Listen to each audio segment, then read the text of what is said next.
Hello everyone and welcome back to another episode of FFG Live. My name is Evan Johnson and today we're going to be doing some L5R role-playing. We're going to create our characters and I'm joined today by all these lovely people. Who are you lovely people? Who are you? No, sure. I'm Nathan Sullivan. I do some graphic design for FFG. All right. I'm Alexis Dykema. I work in the RPG department, and I will be the GM and guide. Yes, our guide to Rokugan. Yes. Ryan Ritter. I also do graphic design at FFG. Yeah, man. Boom, graphic design. So, L5R role-playing. Alexis, what is this? How do we make our characters? Lead us on a journey to the Emerald Empire. Sure. So I guess I'll tell you a little bit about the setting. Yeah. So this is set in sort of a fantasy feudal Japan, where players typically play samurai. We are going to go through the character creation process that starts in Chapter 2 of the core rulebook to figure out kind of who you all are. What clan do you belong to? What family do you belong to? What kind of category or class you fall into. We call those schools. And I think just dive right in. Cool. Yeah, so you all have a core rulebook. We're starting on page 41. Oh man, so you can follow along at home. Yes. We have a 20 questions worksheet and a character sheet available for free download on our website. And we're going to start with the 20 questions worksheet. That's the white pages I have for you. They handily have pages on them. So how we're going to start is with question 1. It seems like the most logical place. What clan does your character belong to? Okay. So there are 7 great clans in Rokugan, and I'll give you a little description of each of them, and we can just kind of page through. So we have the Crab clan. They are the proud and stout defenders of the Kai Wall, which basically protects Rokugan from horrible monsters in Shadowlands. So they're known for being warriors, but regardless of what clan you choose, you can pick whatever school you want within reason. So just because they're typically warriors doesn't mean you can't be like a caster class or something like that. We have the Crane clan. They are the left hand of the Emperor. They're very courtier-like. They like to talk a lot. They're very refined. They love the arts. Sound like wimps. We have the monastic dragon. They're up in the north. They are typically monks. They're very spiritual. We have the Lion clan. They are the right hand of the Emperor. Currently, there is an Emerald champion that is in the Lion clan. They are very warlike, and they also keep all of the great library in Rokugan. The Phoenix clan, they speak to the elemental kami. So in Rokugan, how magic happens is priests or shugenja commune with the elemental kami that exist all throughout the world. And the Phoenix are kind of the best at that. You basically give them offerings and then they perform favors for you, such as lighting things on fire. And then we have the Scorpion clan. Hells yeah. I think we have a bias. I mean, it's only right here. The Scorpion clan, their whole shtick is they are very dutiful. They're very theoretically loyal. They are known for being very mysterious and having their plots a little bit everywhere, here and there. And then we have the Unicorn clan. The Unicorn clan is actually probably my favorite clan. They are horse riders. They deal a lot with gaijin, which are foreigners. They themselves are kind of foreigners, so they left Rokugan a long time ago, traveled around, then they came back, and everybody's like, you don't belong here, and they're like, actually, and now they're there. So yeah, those are kind of just brief synopses of the 7 clans. There's a lot more information on all of them, but that's where we'll start. Well, so the Unicorn clan is your favorite. Is that why the staples on all of our papers are purple? What? Perhaps. It's a conspiracy. Well, the clan I will choose is a complete mystery. No, I'm gonna get down with the Scorpion clan, as you may have guessed from my shirt. So all right, so this choosing the clan, in addition to kind of all the thematic constraints, it also kind of increases increases some of my character's stats, right? Yes, it does. So when you pick your clan, it'll offer you a couple of things. So this game is called Legend of the Five Rings. You have 5 main stats, which are based on those rings. You have fire, water, earth, air, and void. When you pick your clan, you'll get a bonus to one of those rings. Keep in mind that a ring cannot go past 3 during character creation. So if you would make a choice that would increase a ring past 3, you instead have to pick something else. And they all start at 1, right? Yes, all of the rings start at 1. All of your skills start at 0. Throughout gameplay, it affects dice rolls. We'll get into that on Thursday. Yeah. You'll also get a skill increase, which represents one of the skills that clan typically holds in pretty high value. For example, the unicorn really likes survival. The scorpion, skullduggery, which makes sense, kind of hiding in the shadows. They do have a city called the City of Lies, so just putting that out there. I think it has alternate names as well that are less hurtful. That's the most well-known name. And then it'll also give you a starting status value. Status, so there's 3 kind of main stats in the game. There's honor, glory, and status.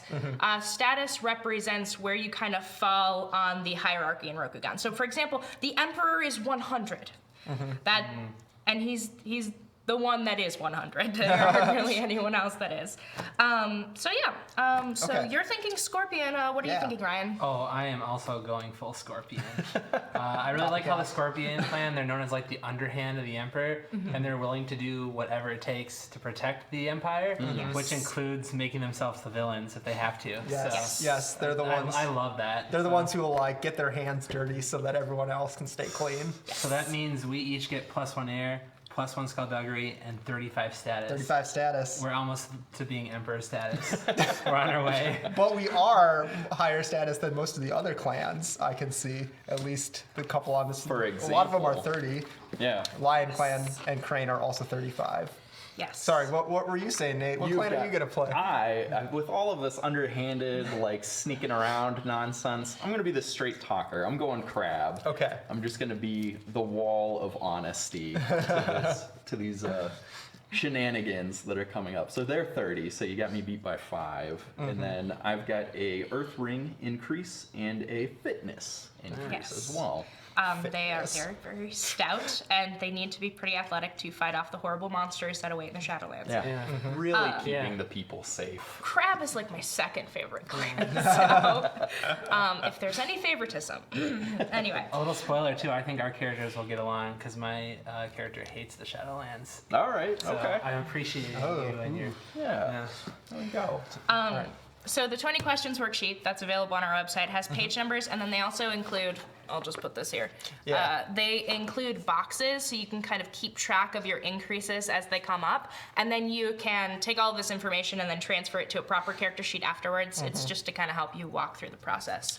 It's a very well put together character sheet. It's probably my favorite thing about this RPG is the character creation. It's so I like cool. how helpful it is. It's so cool. Very in depth. Our graphic design department did a really good job on these too. So. Yeah. I have a question for you. I have an answer probably. Okay. So I have not played L5R before, so I'm very excited to jump in with it. For status, does that fluctuate with creation, or is that the stat line? So it is the stat line. Okay. Your status is actually so the 3 stats is honor, glory, and status. Status actually doesn't fluctuate as much throughout gameplay or character creation. Your heritage that you choose a little bit later might affect your status, for example, so it's possible it'll change a little bit, but that's one of the more like more stationary stats that you'll have throughout. Okay. Honor and glory can adjust a lot throughout gameplay and character creation. Honor is how well you believe you are upholding the tenets of Bushido. How well are you being a samurai? Glory is how society is viewing how well you are being a samurai. That's much more important. Yes, appearances are very important in Rokugan. Everything has to do with how honorable you are. So, yeah. They're in the chat that are taking bets as to who will take the Josuro Infiltrator school. So if one of us wants to be a ninja, we'll see. We'll find out when we get there. All right, so we got our clans. So you've all chosen your clans. Yes. You've written down your information. So we're going to go on to question 2, which is starts on page 49. Yes. What family does your character belong to? All right. So each clan has multiple families, but a few main ones. I think they usually have 4 to 5. I think one has 5. So you'll read through those little descriptions there and see what family feels right for your character. So you can actually approach characterization in 2 different ways. You can come in with a blank slate, having no idea what you want to make, and just kind of figure it out as you go. Or you can have kind of an idea of who this person is that you're making, and then sort of plop in the answers that make sense. Yeah, I've kind of thought a little bit about sort of my backstory, but I think that I'm gonna be hailing from the Bayushi family. That is the main family of the scorpion. Yes, and my personal favorite among them. So that's where we're coming from. So this though does not, even though a lot of the schools, which we'll get to in a second, are like associated with a certain family, the families can go to different schools, right? Your family does not determine your options. There's no school So districts. your school, which for people that played other RPGs, it's kind of like a class. Will be associated with both a clan and a family, and like Evan said, just because you're from one family doesn't mean that you can't go to a school that belongs to that clan. Typically, you'll need to choose a school that belongs to the clan that you've chosen. However, you can always work with your GM and say, actually, I think this school fits me just a little bit better. Can we work out a reason in game why I would have gone to like a different clan's school? This game is really flexible in that way. Just because the rules say one thing, you're always welcome to ask your GM, work with them, and try to come up with something that you think will be really fun. Yeah. Yeah. So that gives me Bayushi family. I start with 8 koku. What is a koku? Explain this currency to me. A koku is enough food to feed a peasant for 1 year. Whoa. Wow. It's about, I think it's about 5 bushels of rice. I mean, peasants don't eat very much. And it's also based on on rice. Rice is like the main commodity in Rokugan. It's more important than money. Money is actually considered to taint the soul. So people that samurai usually don't actually handle money. Well, naturally. It's beneath them. I wouldn't touch that. Yes, but yeah, you're basically trading in food. We are kind of in an ancient time, a feudalistic society that relies on that. Though that's not to say that gold and other precious materials aren't important. For example, the crab really care about jade because jade's the only thing that can really hurt Shadowlands creatures. The most valuable material. Yeah, Honor is it's the only very currency I valuable. do. Let's stick it in a bunch of shrines and not give it to you. Bunch of jerks, man. Reckless. So when you choose your family, and you're choosing Bayushi, for example, you get to choose 1 ring to increase of 2 options. So you have air or fire as your choice. So run down for me real quick, like what's the differences between these rings? What kind of goes into making this choice? Sure. Other than my favorite elements. Fire is passion. It's can kind of be associated with making choices kind of rashly, like you're going in, you're full of energy. Here you go. Which kind of makes sense. Fire consumes. Earth is the patient approach. It's taking your time. It's being very, kind of defensive. It might be kind of a ring that crab might like. Air is about deception and kind of cunning. Water is all about adaptability, being able to change based on the situation. And void is about balance. So the void is kind of a complicated topic because it's everything and nothing at the same time. And how that makes sense, it's about balance and kind of spirituality. And each of these rings during gameplay affect different things. So you'll choose a ring whenever you make a check based on how you're approaching that check. I lost my thought. Based on how you're approaching that check. Choose the approaches. Yes. Well, you had me at air ring and deception, so Yes. that's if you an easy want choice. a little bit more explanation, there's a bunch of resources in the book, but on your character sheet you can see how some of the rings are associated with certain approaches. Yes. So here, for example, when you're using artisan skills, if you use air, that's used to refine. And these are guidelines. They're not, hard and fast rules. Thing that I really like about this specific RPG is when you want to make a check, there's a lot of flexibility in how you do things. And we'll kind of see that on Thursday too. You have a lot of choices. Yeah, I cannot wait for that. I will say the graphic design on these sheets is incredible. Yes, it's so pretty. Yeah. I do love it. And if you want to learn more about the Five Rings, the first chapter has a lot more information on it. We're just kind of giving a general description here. But if you have the core rulebook, feel free to take a look. So I think I've decided my family as well.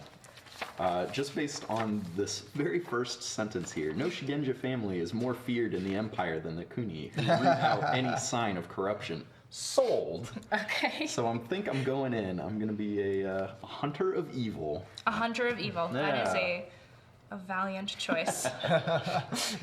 Did you have a family? Yes, I want to do the Yogo family. They're known as the most unfortunate family in the Empire. They're cursed to always betray the ones they love. Yes. But to try to lift this curse, they studied prayers of protection, especially wards, to fight off evil magic. And it also notes in here that the Yogo are the most diligent and unappreciated servants of the Scorpion clan.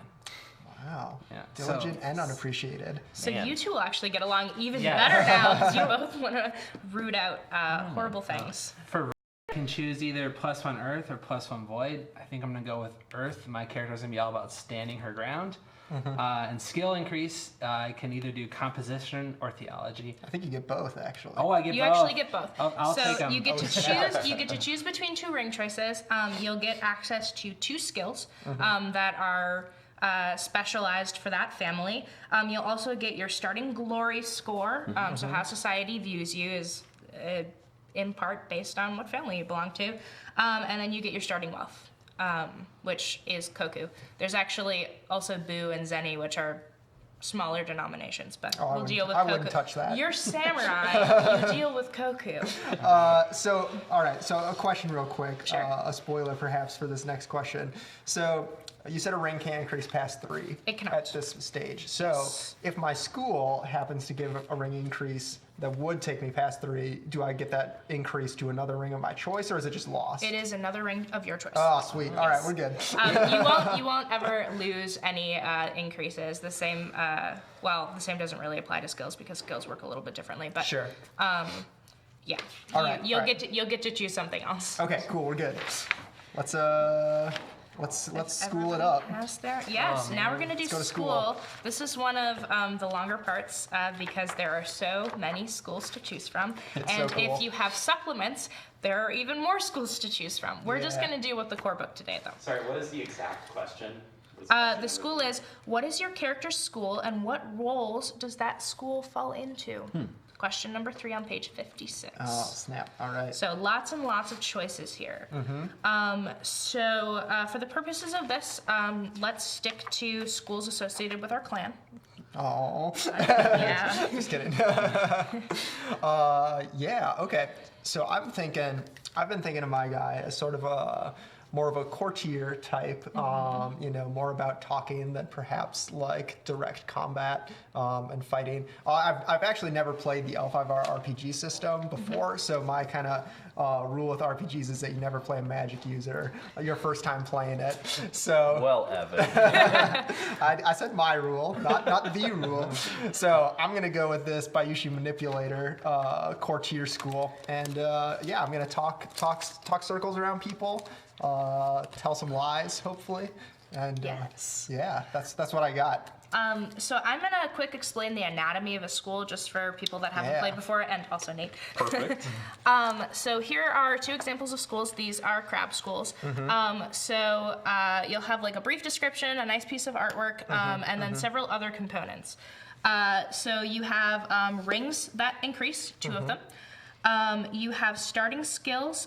You will choose Depending on what the primary tags of your school are, which are in brackets right by the school's name, you'll get a choice of like 5 of 7 or 3 of 6 or something like that. It depends on what you've chosen there. So you'll pick a number of skills to increase. You get your starting honor value, which is kind of how you feel about you upholding Bushido. And then you have a thing called techniques available. Techniques available are relevant to leveling up, which we're not going to go into too much detail about. But basically, you have open access to the techniques available, meaning that as you gain experience, you can spend that experience to buy any techniques from those categories so long as you meet the prerequisites. If you don't have a technique category listed there, that means you don't have open access and you can only get them through special means. Starting techniques, you'll usually have a choice. Some of these starting techniques you'll actually get earlier than you normally would be able to. So you might be able to bypass restrictions such as maybe it's something that you only get at rank 2, but you're rank 1 and they're just like, you just get this because you're so cool. Yeah. Then you also have your school ability, which is a cool, unique thing that just your school can do, and it gets better over time as you rank up. You get your starting outfit, which is the items and clothing that you start with. And then we have this curriculum table. So again, that's not going to be super relevant. It's for leveling up. But basically, the curriculum table is a guideline for how that school sees their samurai progressing. So when you're rank 1, if you invest experience into something that's listed in the rank 1 category, some of which might be early access, you're getting it earlier than you normally would, your full experience goes towards you getting to the next rank. If you decide, which many samurai do, to invest in other pursuits, a little bit here, a little bit there, half of that experience goes towards you ranking up. So you can still do it, but you're going to rank up just a little bit slower. Sure. And as you rank up, then you get access to new early access things, and eventually you work your way to your mastery ability, which is a super cool, awesome ability that just you can do. They're usually bonkers. They're usually pretty ridiculous. Getting to rank 6 is... it's awesome. I do want to say there's a lot of excitement in the chat for Crab Clan. Yes, Yeah. Crab Clan. They're all about crab Crabby over in boys. the chat. You know, Crab and Scorpion, at the very least, we can be pincer bros. Yeah. Agreed. Yeah. The crab are the unsung protectors of Rokugan. I'm going to take Okay, my have look. you guys figured out your thing? Yeah. You talk about your stuff while I make my choices over here. So I decided I'm just going to lean with my family. I've decided to pick up the Kuni Purifier School. So that's a Shugenja and a Bushi. So I am going to lean into this magic usually. That's the art piece, just if people are interested. So good. Yes, it is quite good. You have very interesting face makeup. It's like insane Compasi. I was going to say, Oh, no. I think I'm going to do more of an Alice Cooper look than, ICP. Do you but- have that elegant red mane, too? I mean, I hope. Yeah, that looks great. It really goes well with that blue. robe. How high can you raise a skill in creation? Also up to 3. Okay, thank you. But it starts at 0. It starts at 0. Okay. And for my techniques, I've got to choose between striking earth and striking as fire. I decided to go with striking as fire, which will pile on critical damage as we get into combat. Yes. When you have the striking as... So, Nate just chose a kata, which is... Do you want me to put the book down? Oh, sure. Go for it. Which is a combat technique, so usually using some sort of weapon versus like magic or talking or whatnot. And I can go over what the different skill categories are. But yes, striking as fire does... Fire typically does add on critical and lots of strife and makes other people very sad. Yes. Cool. Good choice. Thank you. That makes me feel confident that I'm Yes. headed the right direction. It for my is a first good game. choice to cause lots of damage to enemies, especially since you're fighting enemies that don't usually go down Yeah. via like- normal means. Most samurai in the Empire probably could not handle what you handle. So Yeah, Crab Clan for life. even though you're only rank 1, you're a baby samurai, basically. What skills did you end up choosing? So I decided to go with skullduggery. sentiment, and martial arts melee. Yes. I figured that would be, those all kind of play into finding these blood magic users and trying to hunt down people who are working with the enemy in secret, you know, that kind We're of really thing. gonna get along. Yeah, man. Which makes me nervous that your loved ones die all the time. So Oh, no. Well, I don't love you yet. Let's Okay. go through a It's session okay. or two before we get to there. Just a brief recap on how magic works. So magic is actually communing with the elemental spirits that exist in Rokugan. Nate mentioned blood magic users. Blood magic users are called Maho users. They are people that invoke corrupted kami via blood sacrifice to do terrible things, mostly in the pursuit of power. They are actually terrible, really not good. They are illegal in Rokugan because, you know, blood sacrifices and invoking. Not scorpion illegal, actually illegal. So Nate is very anti-blood magic user and anti-tainted creatures, which is the corruption that comes from the Shadowlands. And so are you. Yeah. What were some of the choices that you made, Ryan? I am also sticking with my family. I'm going to be a Shugenja of the Yoga Wardmaster School. The Yoga Wardmasters, from what I read, they seem to use calligraphy, whether that be actually drawing words on the ground or in the air to like bind spirits or bind people. man. There's some techniques in here that I thought were really cool. I got Jade Strike, which literally lets me turn my fist into jade and punch people. That is useful. Yes, especially against Shadowland or tainted creatures. You cannot steal his hand. I got Grasp of Earth, which lets me like summon spirits from the ground that hold my enemies in place where they can't move. Maybe even knocks them prone. Shallow Waters, I can read someone's facial tics and discern like if I get a good enough roll, I can even tell they're ninja, which we'll get to. Yes. I can commune with spirits. I can talk with kamis with the skill commune with spirits. And I got Threshold Barrier, which lets me ward off supernatural beings. Threshold Barrier is one of my favorite really rituals. excited. This is what my character is going to look like, basically. Missing an eye, which I'll get into it later. Oh snap! Spoilers. So pretend there's no eye there on the right side. Just kind of, just no eye. Yeah. It's fine. I got some like armor. I don't have any fancy weapons since my skills are my weapons here. But I do get like a little Wakaji short sword, and I'm debating now. Do I get a rank in martial arts melee, because that's one of my options, or do I go full in on the magic and say help me when someone's hitting me in the face with their sword? I mean, that's what I plan to do. Something that I forgot to mention, so the different tags. So there are a few different tags that you can be in this, and they're the words in brackets by your school's name. So Shugenja is a priest. They're the primary magic users. Nate is a Shugenja and a Bushi. A Bushi is a warrior. Courtiers are kind of talky folk. Monks are sort of what you think of when you think of a monk, like wandering warriors. I don't know if I can't remember what else I'm forgetting. But yes, tags mean different things. There you go. Yes. That's the lesson for today, folks.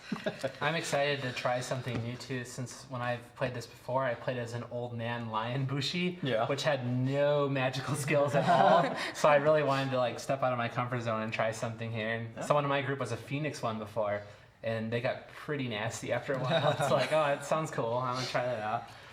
So what was that lesson about not playing a caster? So I am Bayushi Manipulator, as I kind of said. So I imagine that my guy kind of looks like that, except very old, which we'll come to shortly. But so my ring increases, so I'm increasing fire, and then would increase air again, but that would take me to 4. So I chose to put that into water instead. Yes. So for my skills, I chose performance, courtesy, skullduggery, sentiment, and design. So some very courtly kind of skills.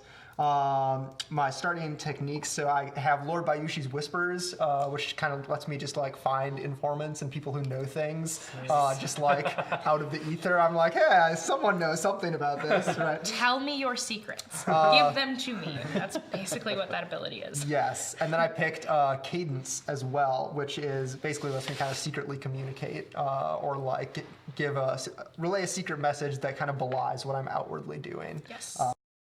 My school ability is weakness is my strength, which kind of lets me exploit other people's disadvantages. I'm starting with, I got tons of clothes, ceremonial clothes, common clothes, traveling clothes. I've got my wakizashi. I get any weapon of rarity 6 or lower. I chose to take a Yumi since I'm not planning on being directly in the heat of things, so that is a bow and arrow, kind of the standard samurai bow and arrow. I also have a calligraphy set and a traveling pack. Yes. You need the Man. clothes to fit the part, You- whatever part you're playing. Right, exactly. It's important to have a full wardrobe, Yes. and that's what I got. What are your 2 school abilities? I don't think we mentioned.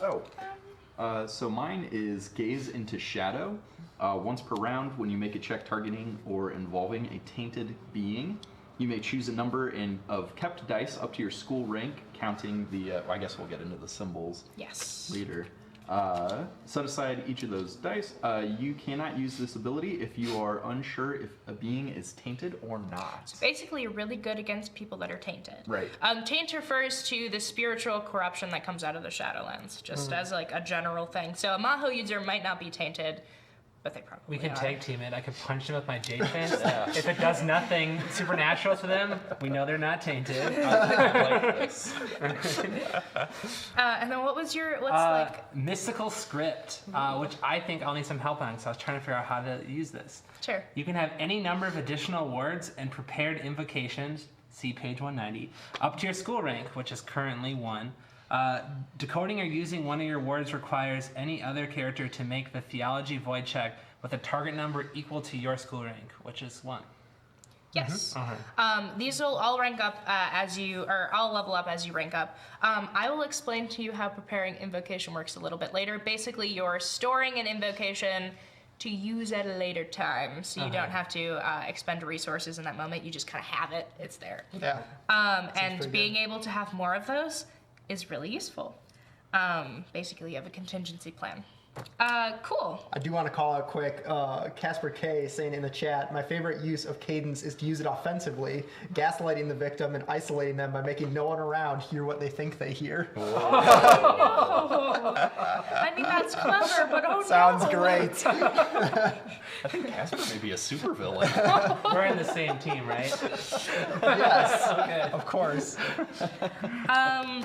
Okay, so I think, does everyone have, we're kind of... I'm good. I'm ready. Do we need a Yeah. second? Okay. Yeah, I'm I'll start excited. explaining the next question. So the next question, question 4, is how does your character stand out within their school? This starts on page 88 for people that are following along at home. Basically, this is just another ring increase, and it sort of says, okay, so you're in this clan, you're in this family, you're in this school. What makes you special? Because every player character is special. Yes. So we got a couple different options. Yes, I can And show yeah. it And they each correspond to sort of an increase of a ring. here. Here, let's slide that up a little bit. There we go. Yes, so for fire, it's creativity, power, drive. For air, it's grace, eloquence, or empathy. Adaptability, friendliness, or awareness for water. Thoroughness, patience, or calm for earth. And self-awareness, insight, or mysticism for void. Void is usually a ring that I see Shugenja taking. You definitely don't have to. You can go any way you want for any tags you want. But that's the way I build my Shugenja. So. I think that. Oh, did you? unless have No, more to you say should on that. you should just pick whatever feels like it represents your character. This is a question that yes, it's giving you a mechanical benefit, but it's to really help you hone in who is this person that you are making. How do they speak? How do they interact with the world? I think that my character is very driven, which we'll come to when we get to like the ninja and the giri and all that. But so definitely fire ring is kind of what I'm feeling for Yes. how it stands out. You've chosen wisely. That is a Did good you pick choice. Fire Ring as No, well? no. I did the void ring because I feel like my character does have a supernatural sense of things, and that seems to tie into self-awareness, insight, or Yes. I went back and forth between the two of those. I have a couple of scribbles where I was like, I'll do fire. No, I'll do void. I'm gonna do fire. So that's what I've decided on. I feel like the passion, maybe a little bit more of the Bushi side, rather than the Shugenja side, is kind of like leading my character on his Yeah. quest. You know. I feel pretty good about that. So the thing about rings is, so in terms of character creation, you can't really min-max because you can only get up to 3. However, you can increase your rings throughout gameplay. And there's actually a pretty good argument for increasing one ring really high or increasing all of your rings pretty evenly, because on certain checks might be easier or harder depending on what ring you choose. So if you're really invested in fire and you choose a fire approach, which is typically kind of bombastic in your face, but you're trying to work out a deal with someone, they might not like that very much. And the check might have been way easier if you had chosen Earth, for example, but maybe you only have a 1 in Earth, so you're really bad at it. So being balanced has its merits, and also being really good at one ring means that you're going to be rolling more dice and potentially succeeding more often. Potentially. So it's a trade-off. I have something to pass on to you as a developer of this game. So Hida Sporksada in the chat is saying Bayushi Bushi when, but they also say, I like the new Yogo school in the Shadowlands book. I will pass that on to Tim Huckleberry, who was the lead designer on that. He'll be happy to hear it. Very nice. Bayushi Bushi. That's funny. I like your name. Okay. Cool. So what did you? Sorry, which one did you choose? I chose fire. Fire, in the end, okay. After my back and Yes. forth. All right. So you're taking a moment. You're gonna like wind up your punch them, check if they're tainted, and then you're just gonna run in. I'm here. Okay. So we're actually flipping the page and moving on to question 5. Question 4 is pretty short. So now we're getting into the nitty gritty of who your character is and what their motivations are. Yes. So question 5 is, who is your lord and what is your character's duty to them? Duty, also known as Giri. This starts on page 88. So usually when you figure out what your Giri is, you want to work with your GM a little bit to see what'll fit into the campaign. We've discussed it just a little bit to kind of try to figure out what we're going to do for Thursday. So there's Giri, and then there's Ninja, which is the next question. And these two things, so Giri's your duty, and Ninja is your desire, and these two things should conflict a little bit, causing a little bit of drama during the game. So do we want to talk about what we've discussed? Yeah, absolutely. So I guess first, who is my lord? We're just Bayushi showed you for me, right? Yes, it is. All right, I'm writing that down real quick. I have names for you too as well. Oh, okay. Okay. I figured out what their names are somewhere. Anyway. So while you're looking at that, Yes. so kind of we basically talked a little bit about sort of just the premise of this adventure, which is that you are coming along with your courtier friend up to secure some jade, basically, for the Crab Clan. And we are kind of like, we meet you at the border and we're kind of all traveling together to come along. So I was kind of sent on this mission. My Giri, what my lord commanded me is like, you need to go with these crab guys, make sure that they like get in and out and they're okay, make sure they don't get seduced or robbed or shanked and dumped out the back. Oh no. Make sure they come to no harm and preserve the Crab Scorpion Alliance. That's kind of where I'm at. Yes. Crabs are really bad at talking themselves out of situations. Too. But you're eloquent as a scorpion. Right. Here, so you'd be All able to kinds of manage that danger could befall Yeah. these guys. I think it also makes for you to tell people what your ninja is right now too. Oh, sure. Because then we can see how they kind of conflict with each other a little Okay, bit. that makes sense. So kind of getting into a little bit more of my backstory. So my kind of guy, or my vision for my character is that I'm actually pretty old. I've been with the Scorpion Clan for, a long time. I guess I'm not necessarily sure what average lifespan in Rokugan is, but I would say probably getting up there, maybe like late 60s or so. Yes. So basically, in my youth, I was kind of like a rising star of the courts, right? And, very like kind of on the up and up and coming. Unfortunately, due to some clumsy interference from the Crab Clan, my greatest manipulation kind of like was destroyed and sort of like fell in shambles. And since then, I've been kind of like, not like falling into disfavor, but definitely kind of like on the sidelines. Like, I've served the Scorpion Clan well in the decades since that happened, but like, like without any kind of recognition, I'm still kind of very much driven by what happened in that. So like at the very least, I just like don't want to be with the crab. Yes. And in my darkest moments, I might want to like actively sabotage what they're trying to do. Man, oh man. For the better of the emperor. No, for myself. Oh, That's my ninja. Oh, it's my okay. ninja. It's my personal Okay. desire. Yes. Yeah. So the best way to make a Giri and a ninja is to have something that they're both not too broad. So if they're too broad, they might conflict all of the time, or they might not conflict at all. You want stuff that's specific enough so at some instances it can come up and it can cause kind of like dramatic moment, and then your character might have to choose between, okay, are they going to follow their duty or they're going to follow their heart? And you definitely don't want them to be the same thing. So. Yeah, I think that's a really good one. All right. I like it. Who wants to go What do you guys next? got? Yeah, Both sure. scorpion, Yes, crab, the crab. So for my Giri, I've got that I've been sent on this mission to go ahead and pick up a shipment of jade for the wall. It's a vital supply for fighting the beings of the Shadowlands, all those monsters, and all the poison that they bring with them into our nation. You know, like poisoning, corrupting all of the Massive undead. demonic oni and Yeah. evil little goblins. All sorts of goblins. awful things. But then for my ninja, I've got. I think that it's preposterous that I even have to ask for this jade. I think that the entire empire is indebted to the crab for putting our lives and our families on the live to protect all of these people from these literal nightmare monsters. So your character might resent the scorpion a little bit for these hoops that you're having to jump through. All right, that's a pretty good one too, because you got a little bit of conflict. You're like, okay, I got to go do this thing, and I don't want to have any problems, but also, you guys, yeah, that's good. Good. Thank you. How about you, Ryan? So my character's name is Yogo Hiroko. Her family's castle was attacked by a vengeful phoenix Shugenja. He released a evil spirit in our home, killed a lot of our family members.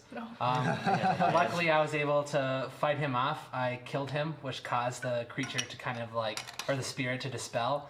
But as the creature was dispelling, it ripped out one of my eyes. So that's one of my disadvantages we'll get into. Nice. My character always sees their dead family members suffering though eternally through the missing eye in Through her the eye. missing. Yeah. Oh, that's so Yes. good. The narrative. So she's a little tortured by that. Just a little bit. Makes it hard. It took a while, a few years to figure out how to go to sleep. But that's gonna play into my ninja, which is to stop Shugenja from using Maho, like blood magic, and tainting the lands of the Emperor. I don't want this to befall any other family members. But my Guri from the Scorpion Clan is do whatever it takes to ensure the advancement of the Scorpion Clan, which could be using blood magic or letting blood magic users aid us. Man. Which is a problem for me. Yeah. Yes. As you said, whatever it takes, I heard that in italics. Yeah. Whatever it takes. Yeah, so those are really good answers for questions 5 and 6. There is potential for a lot of conflict, especially in longer campaigns, and even this shorter one, this shorter session that we're going to do on Thursday. And just, so we covered question 5 and question 6. What does your character long for, and how might this impede their duty? So now we'll move on to question 7. Yeah.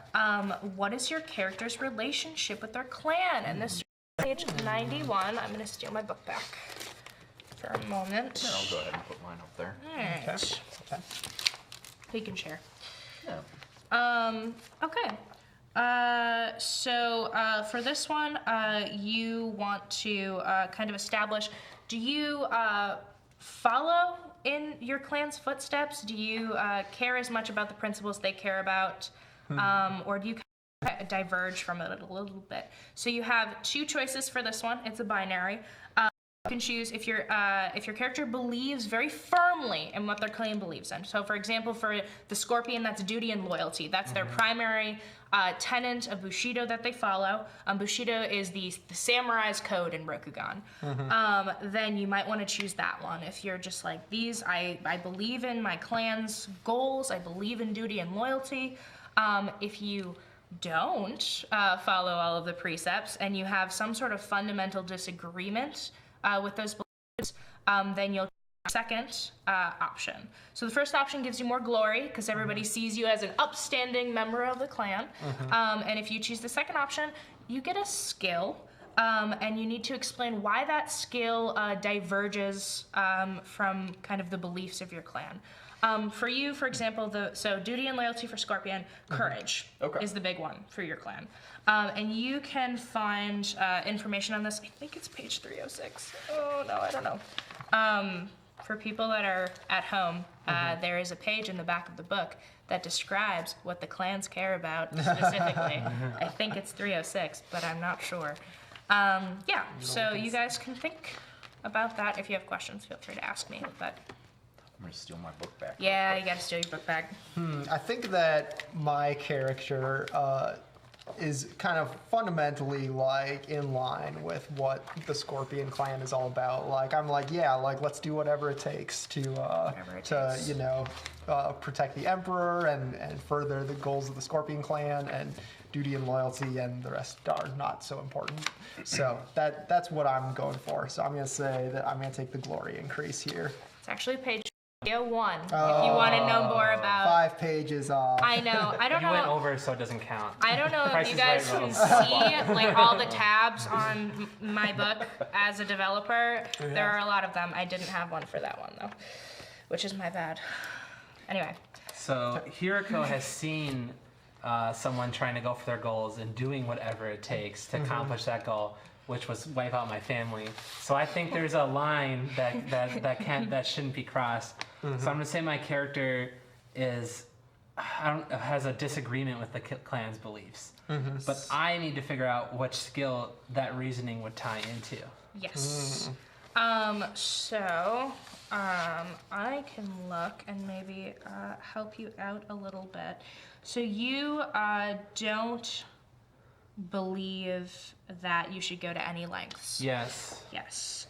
So it wouldn't be skullduggery. I was thinking either courtesy maybe or sentiment. Sentiment might be a good Yeah. one. Courtesy could also be a good one. You can lie to people with courtesy, which actually lines more. And the thing about Scorpion is they're just kind of good at everything. That's not mechanically. That's not true. Mechanically, they're all balanced, but I feel like the Scorpion can kind of do anything. I think those are both good options. Okay. Sentiment is kind of reading other people's emotions and being empathetic. Actually, sentiment would be a good one because Okay. you're being more empathetic and I'll not, do sentiment. setting some of those things aside. What do you think, Evan? Oh, I'm believing firmly what the clan. Yes, I'm all got it. about. Yeah, I'll do whatever it takes. I will do it. Yeah. Awesome. Same boat. Yeah. Same boat. Oh, I've you're the one that I've seen the horrors of the Shadowlands. Yeah, and I you're know so they brave. need to be Stopped. So courageous. so A courageous. paragon of courage. Wow. I shouldn't mock you too much. They're really in the crab clan. The crab's least valued tenet is courtesy, just so you know. Oh yeah, for sure. I think yours is sincerity, which also makes sense. Yep. Cool. So that was question 7. Now we're moving on to question 8, which is on page 91. What does your character think of Bushido? So like I mentioned before, Bushido, there's 7 tenets to Bushido, and they are the main principles by which samurai, and actually pretty much everyone, live by. But more importantly, samurai. It's the doctrine that they need to follow as part of the celestial hierarchy of the world. If you have a staunch belief in Bushido overall, you should pick the first option. So if you're like, yes, this is what I should always be trying, this should be my ideal. Being like the perfect samurai is my ideal. Then you should pick the first option, which gives you plus 10 honor. If you diverge, and a lot of people do, from some or all of the tenets, then you gain 1 rank in one of the following skills: commerce, labor, medicine, seafaring, skullduggery, or survival, to represent you kind of diverging a little bit there. Maybe an easy choice for Scorpion might be you pick skullduggery because you're being deceptive, and as a samurai, you're not supposed to do that. You're supposed to be honorable and truthful. that's kind of what I'm leaning towards. Because yeah, I definitely don't, fall in line with all of Bushido and those beliefs. So yeah, I think that's pretty easy. I'm just gonna take Skullduggery. Yeah. I just I've confirmed. This raises it 2-3. So Yes, we are Dang. also writing in pen. So if we Yeah. make a mistake, Well, some of us came prepared and brought. it's Nate's fault. I did steal it from my desk mate's desk. Scorpion. Yeah. It's for the betterment of the. I will be doing the same thing, but I'll be going towards survival. Yeah, nice. it's like a fair one. You also had to learn how to survive with one eye. Yeah. Good. That's a good choice. What about you? What are you I thinking? decided. I think I'm gonna play it straight. I'm gonna be the adhering to Bushido as best as I can. This guy. for the 10 honor. I figured that's why I was chosen for this. Like, Yes. This paladin over here. a little purge. You are to protect your Yeah. courtier ward. Take them in there, and they thought, yeah, this is the honorable person. to do Yeah, that job. exactly. Like somebody worth showing off to go run this errand. Yes, For and they- our. They our also know that allies. you understand how important it is that the crab get jade. Exactly. Very Yeah, I'm not gonna go sell this on the black market. sell it to a shrine maker. Ugh, like those guys. monsters. Just to let you in on the joke, a lot of shrines in Rokugan are made out of gold and jade, and the crab doesn't always like that so much. Can't be used somewhere more useful, I just have this vision of you like standing in a shrine, just like breaking off pieces of like the wall and like just putting it in your sack. That like, would be super blasphemous and not cool.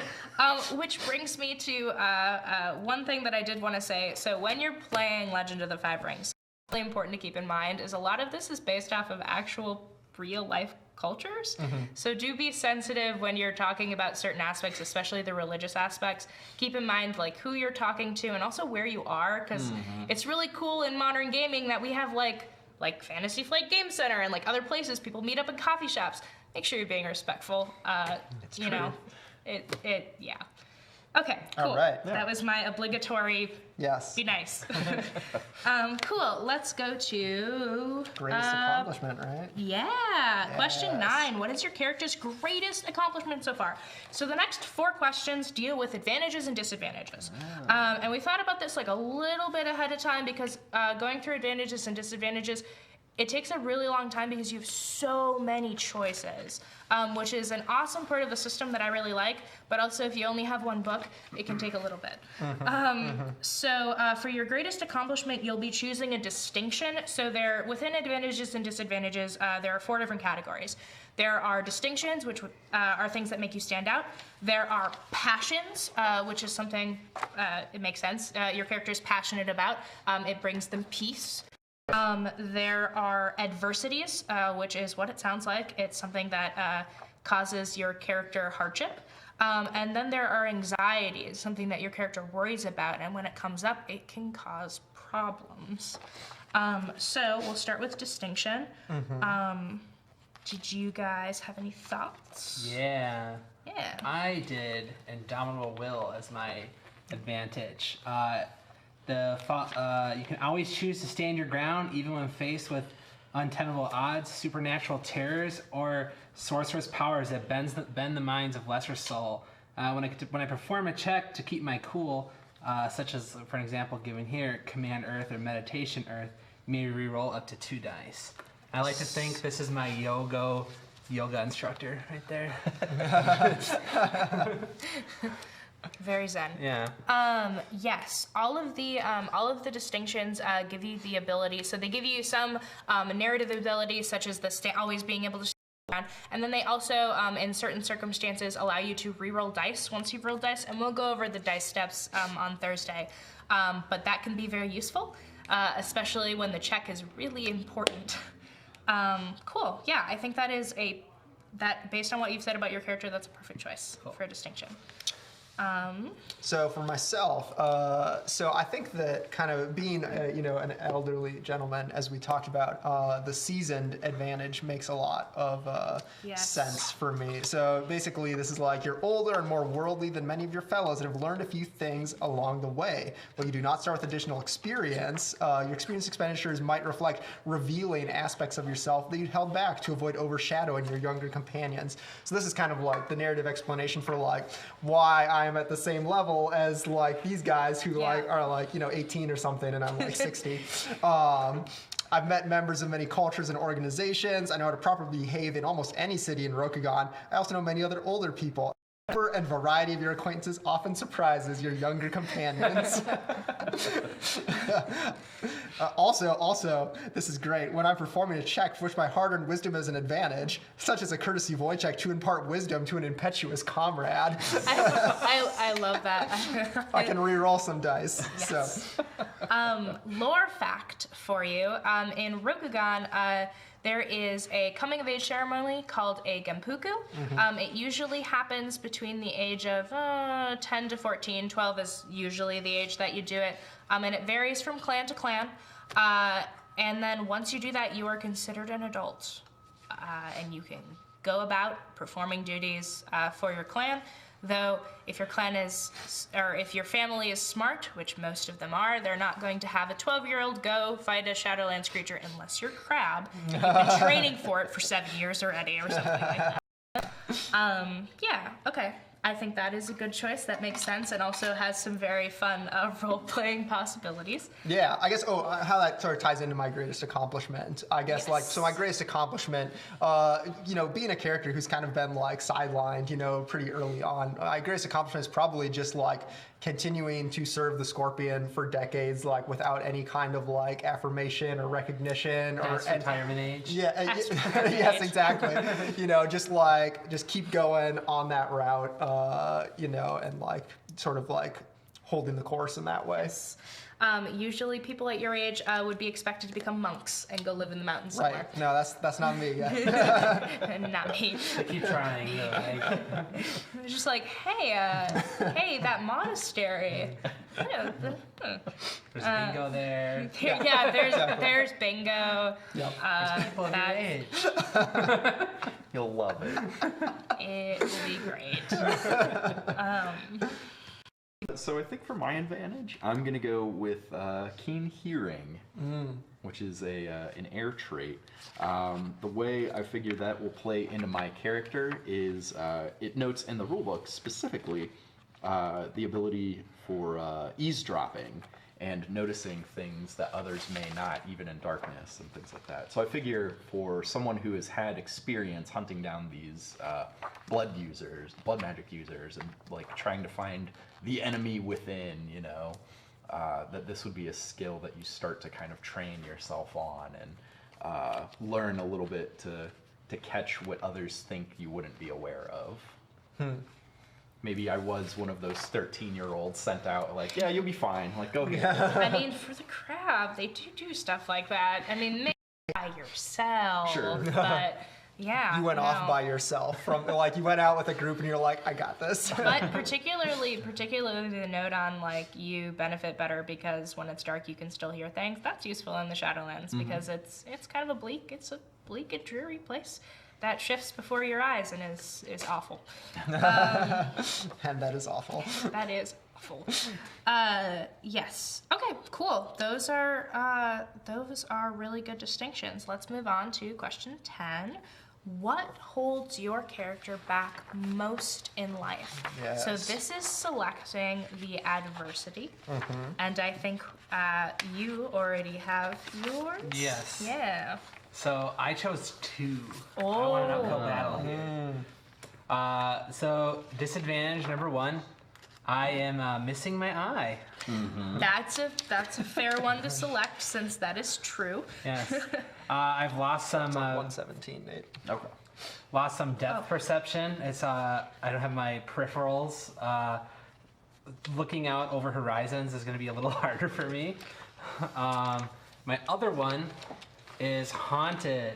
So I noticed there's some examples in here where like a spirit is haunting me, and it's going to be the spirits of my family who I Oh, that's constantly so haunt me good. through my vision, Yeah. my That's right so eye, good. missing eye, Yes. that the evil spirit took from me. You're my favorite kind of player. Like, harming tortured. yourself.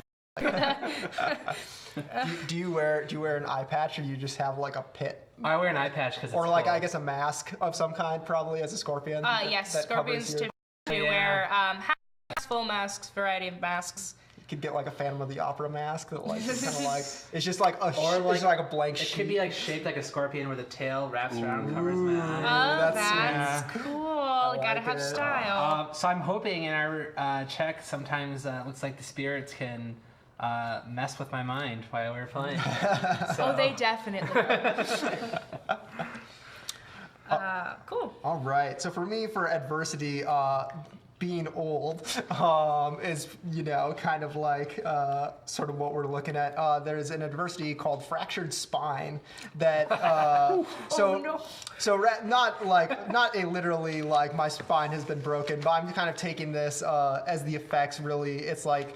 You can lift and carry only half the weight that someone of your strength normally could. Sure. Suffered major trauma and harsh impacts caused me to like have to try to test and like see if I can actually lift this thing and so all you that. won't be carrying Nate's luggage on your journey? No, I don't Oh, carry okay. anything. Rude. so fractured spine is my adversity. That's a good one. Man, you guys are being rough on yourselves. I mean, none of the adversities are nice, but It's the sacrifice we make being heroes. Yeah. Nice. So on kind of a similar vein, I'm going with the permanent wound, lost fingers. Yeah. So I'm like Davos over here. Oh, Like, I'm, Oh. like, chopped off, Nice. probably from. I assume it'll be like confronting one of the Shadowlands witches or something of that nature. perhaps a bog hag. Yes. There we go. They are very unpleasant creatures, and they totally will eat your fingers. Oh, I bit your fingers off. Yeah, I like that a lot. The artwork for the bog hags. and Oh everything yeah. are so I'll good. show you. Yeah, if you oh, wanna it's look that so up. good. Does that get a bookmark? No, it doesn't Bog get hag. its own Was that bookmark. No.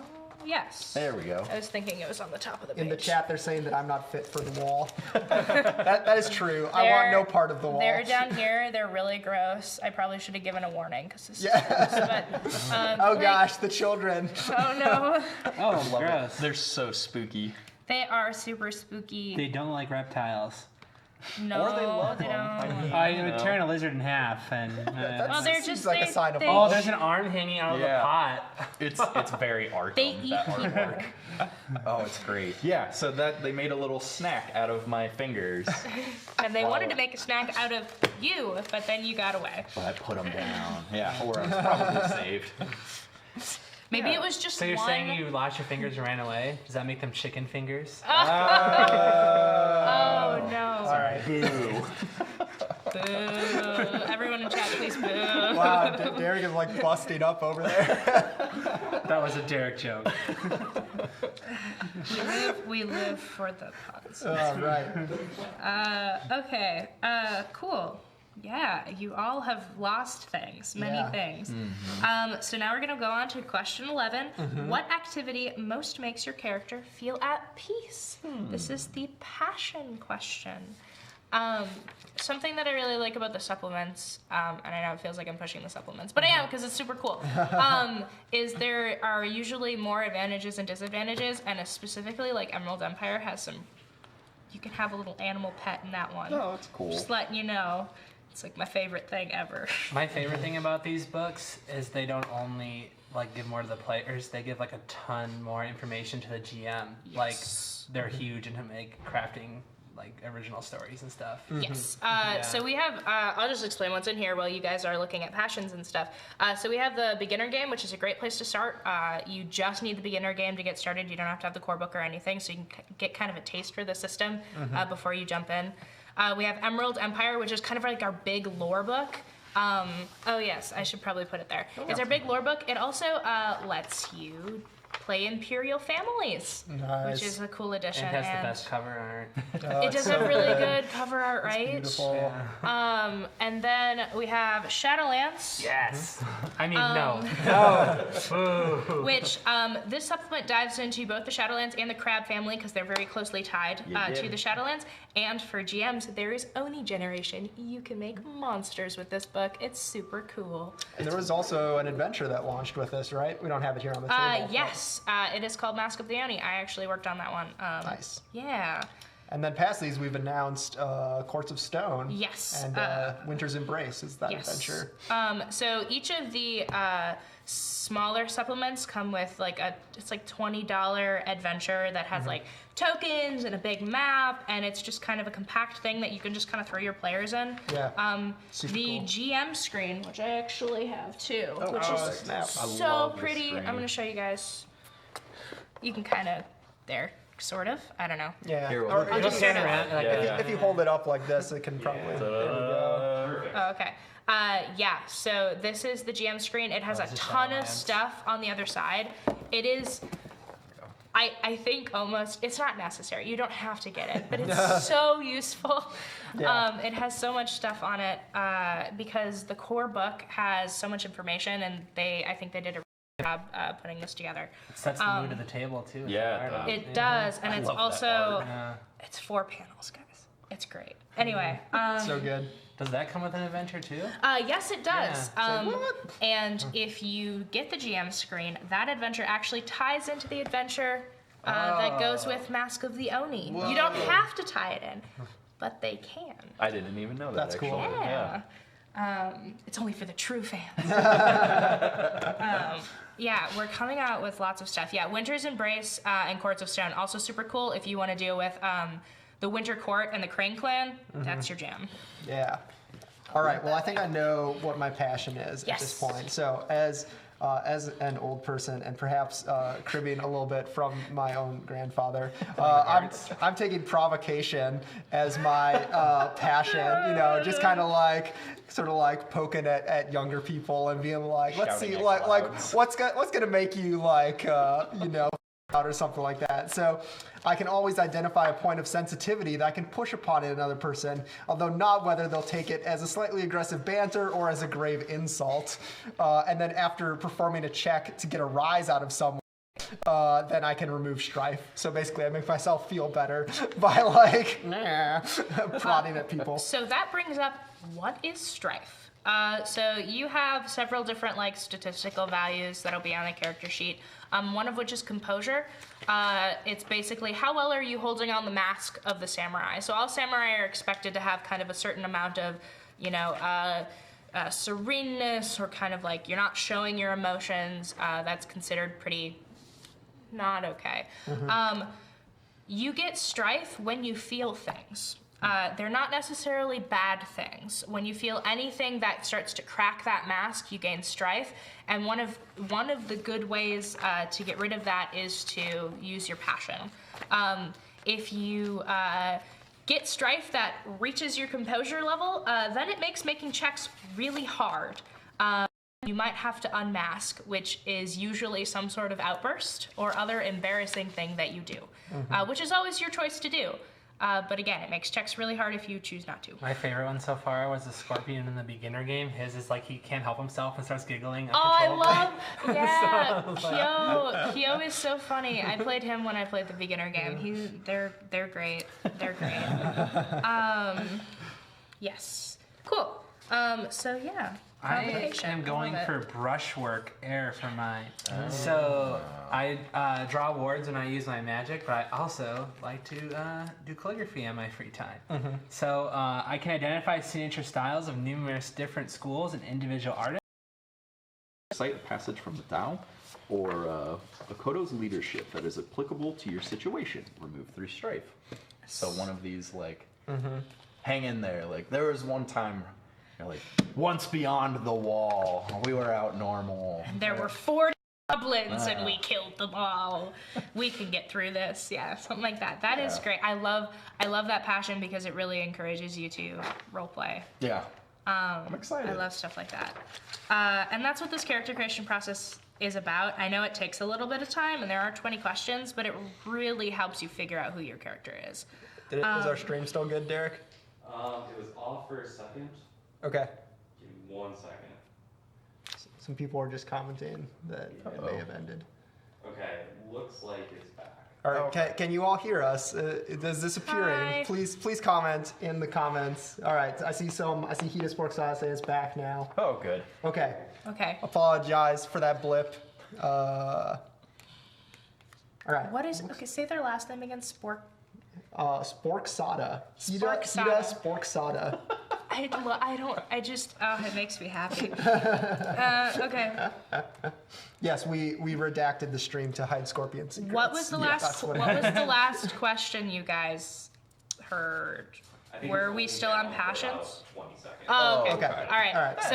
So we have a passion for provocation, Yep. a passion for, what was it again? I've forgotten. Calligraphy. Calligraphy, brushwork. that's Yes. right. You like fancy writing. Do you have a passion for stories? Yeah. Yes. All right. Awesome. Teamed up again. I'll start telling my wild tales. You'll write them down real nice, you know. And this one will make fun of you. Yeah. Hey, dang kids. So now we're on to question 12, which starts on page 93. What concern, fear, or foible troubles your character the most? This is where you choose your anxiety. So what I really hope your worries character you? is an old man hoarder.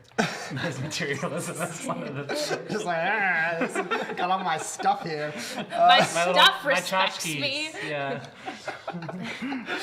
I need them. Each item has a story. You can't throw it away. No. I feel like intolerance actually fits much better with kind of my backstory, just having that intolerance of the Crab Clan. So its particular hate festers within you for a group of people, and it overwhelms your better judgment when I'm faced with members or representatives of this group. When you are in the presence of these beings, or even when they are mentioned, this actually might be a little too extreme. It says your enmity is evident to all who observe you. Oh, that might be a little extreme. That might be a little too extreme. That might actually for be this. good for one of you two. Okay, I had a backup actually. You resist a little flirtation. Yes. Like An old man Hiroshi. flirt. Perfect. No. I'm given kind of my history and how I've been sort of like pushed away. Cynicism seems like a pretty That one good seems- fit. When I'm faced with a truly novel or unconventional idea, I always look for ways that it can fail, and others must persuade you that it could work before you'll try it, even if it's my idea. So if I'm basically performing a check to think unconventionally, I have to take strife. Yes, but you also get a I get a void point. Yes.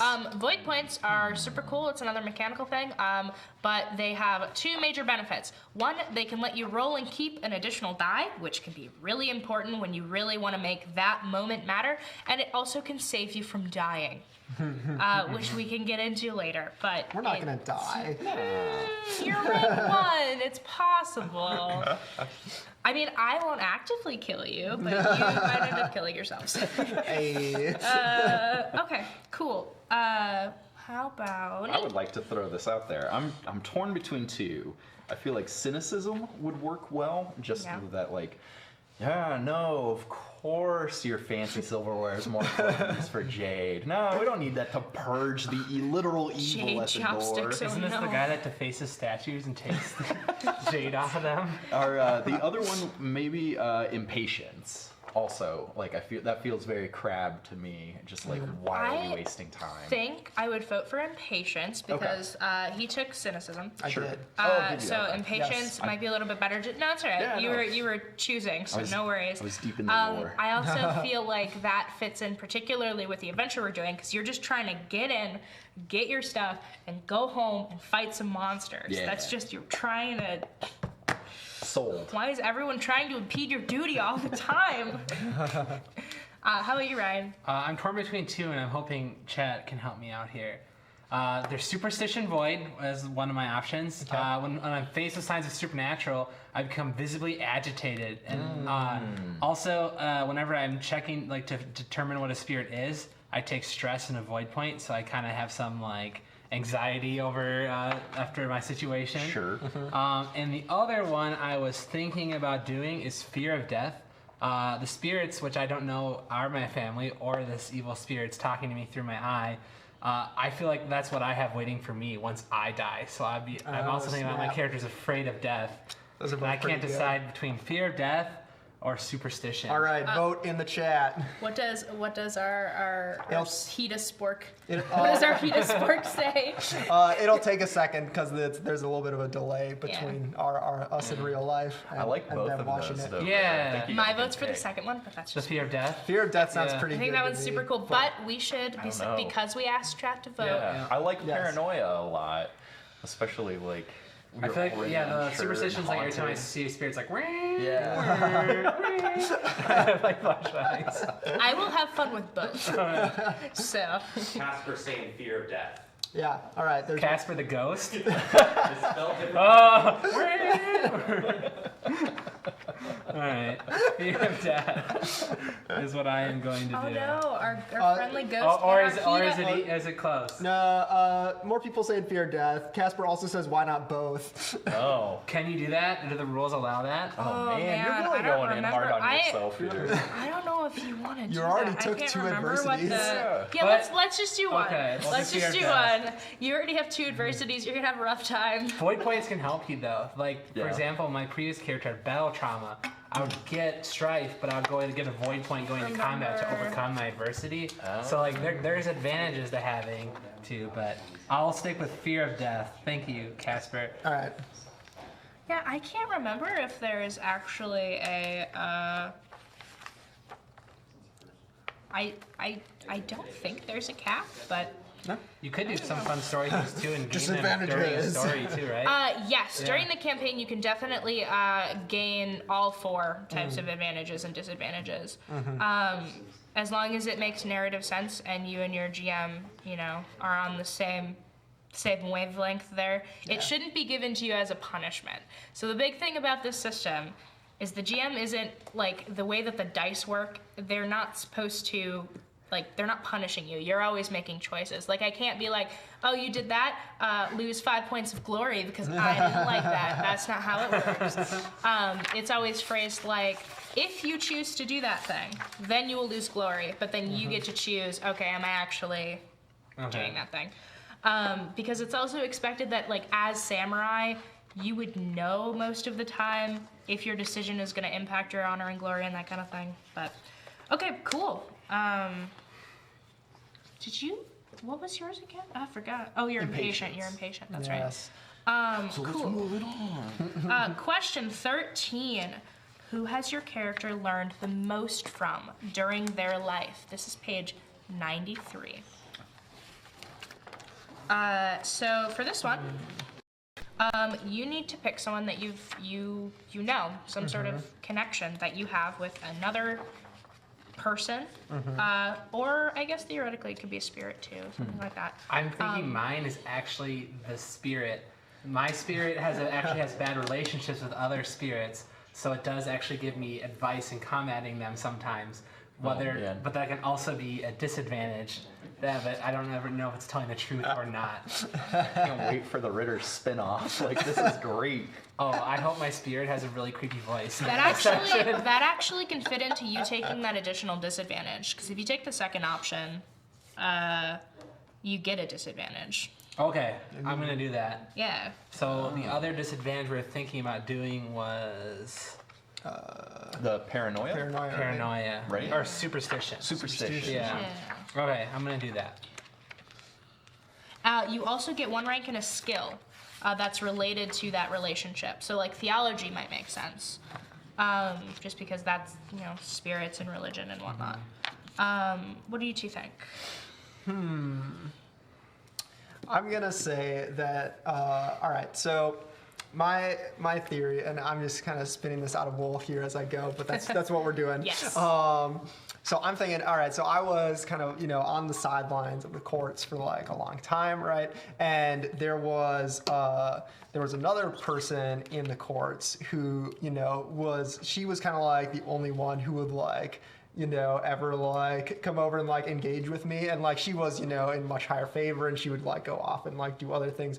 But she was also kind of like come over and like kind of our thing that we would do is that we'd like stand on the side of the court and we'd like observe all the conversations and everything going on and try to like pick out like where the alliances were being formed, where the secrets were being passed and all that kind of stuff. And so there's an advantage called observer that I'm looking at that says you can understand the cues that people give off while speaking. You can read people's lips and facial expressions to understand what they are saying, even if you can't hear them. So that's kind of a skill that we hone, just sort of like playing this game on the sidelines of the court. So That's a good relationship. that's what we got. Yes. So the trade-off here is you can either get a skill increase and a disadvantage, or you can just get an advantage. So there is a give and take there. You're not just picking a disadvantage with no mechanical benefit. Ritter, how many disadvantages do you have right now? 4. 4. Yeah. Oh boy. Having a He's so hard excited time. about Yeah, it too. I'm excited about And it. Yeah. even if that, because I cannot remember for the life of me, and I don't want to spend 5 minutes looking for it, even if that exceeds the normal amount, I'm the GM and I say, go ahead. Yeah. Have it. If you really want to cause yourself that much pain, okay. Who am I to judge your fun? All right. What are you thinking, Nate? So, I'm given thank you both for going first. This has given me plenty of time to start formulating a plan here. So what I'm thinking is I'm gonna tie in my relationship with my story of my fingers getting bit off. That's a good one. So what I'm thinking is on one of those early 12, 13-year-old, this is your first mission, we're going out, this is your first time beyond the wall. I went with my older sister, who is inspired specifically by this yeah, art piece. that's such a good because art piece. I Gosh, love she's that so art good. piece. I think that's off of, in the card game, that's Hida Tomonatsu. Tomonatsu. Yep. Nice. But, We have some very talented artists. oh, they're great. There's so much good art in this game. So with that piece, I figure she's my big sister. I'm going out with her and her group beyond the wall. I encounter one of these bog witches, not really paying attention, bites off my fingers. She smashes them with that hammer and is like, "What do you think you're doing? You can't be goofing around." Oh, it's not like a clean cut in your fingers. It's kind of like a U Yeah. shape missing. Like that. I don't think it's quite like a clean, Yeah. looks at the knuckles. Right, thing. right, right. I think it's a little gnarly. So Alexis, we actually had there's some questions going on in the chat about kind of what you were saying with honor and how you don't just penalize someone, you kind of give them the option, right? Some people are asking if you can decide if you want to lose honor or not, then the player who wants to become a paragon of honor, can anything really stop them? Or what would you do if there's a player who kind of rebuts with well, if I knew that was going to lose me honor, I wouldn't have done it, or something like that. So how it works is there's actually 2 mechanics for losing honor and glory. So there's forfeiting, which is say Ryan wanted to make a particular decision, and I as the GM I'm like, okay, the decision as you've described it, you will need to forfeit honor times your honor rank, which is the tens digit of whatever your honor value is. Do you still want to do that thing? So I'm never penalizing you. I'm saying, okay, if you actually, so we kind of reverse time for a second and say, if you actually want to do that, this is going to be the consequence. And then if you decide you want to do it, then I describe the rest of the scene. It's set up that way so GMs aren't just dinging you constantly. If you want to never make a decision that's going to ding your honor, then you can become a paragon of honor. There's actually an advantage for it, which is a paragon of a Bushido tenant. Well, kind of in generally speaking.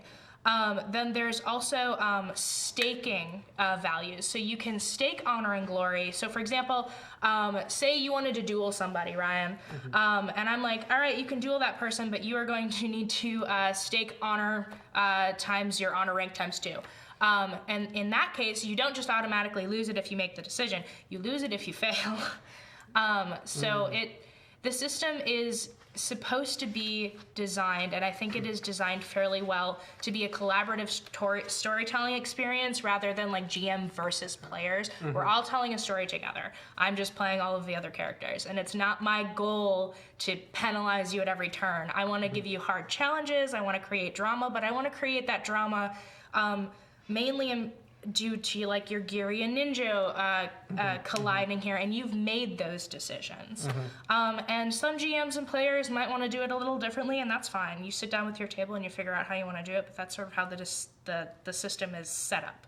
Right. Does that make sense? Yeah, I think so. So it's kind of like, you're posing people this choice, and it's almost like, can be seen in some ways as like a tool for like showing them like how a proper samurai would act. So it's kind of like, these are sort of the societal constraints that like a samurai is under, right? And you can break that if you want to, but there's a cost to doing that. Yes, and it's also to help players understand a little bit more about what their characters would already know. So most of the time, your character is going to know making this decision is going to ding my honor. Right. I mean, more in like rather than like, obviously they don't know mechanics of their characters.